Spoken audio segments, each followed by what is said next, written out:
అందరికీ నమస్కారం. Welcome to our channel.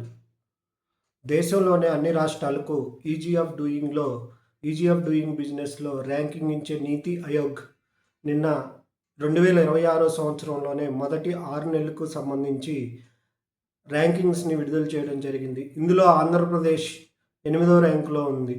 మనం చూసుకున్నట్లయితే కూటమి ప్రభుత్వం అధికారంలోకి వచ్చి 2 సంవత్సరాలు అయింది.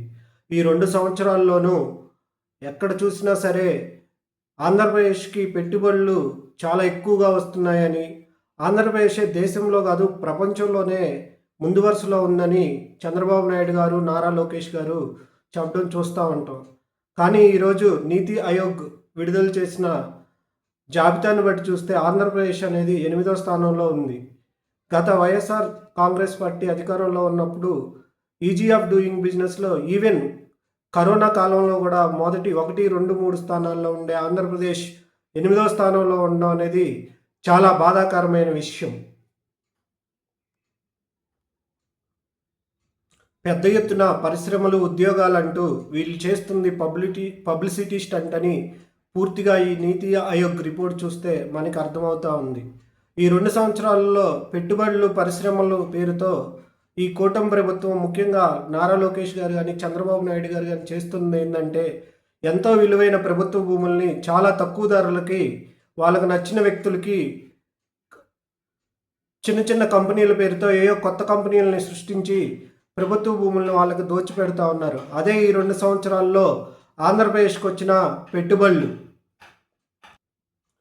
వాళ్ళకున్నటువంటి పచ్చ మీడియా అయిన ఏబిఎన్, టీవీ5, ఆంధ్రజ్యోతి, ఈనాడులో మేము ఆ పరిశ్రమ తీసుకొచ్చాం, ఈ పరిశ్రమ తీసుకొచ్చాం అని అవన్నీ కాగితాల రూపంలోనే, కానీ నిజంగా రియాలిటీలో గ్రౌండ్లోకి వచ్చిన పరిశ్రమలు ఏమీ లేవు.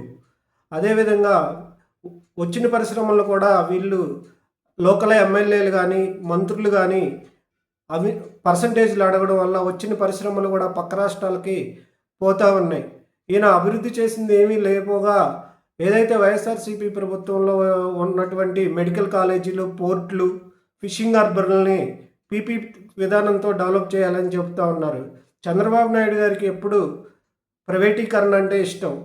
ప్రభుత్వ ఆస్తుల్ని ప్రైవేటీపరచేయడం, అందులో దోచుకో అనడమే ఆయనకు తెలిసింది.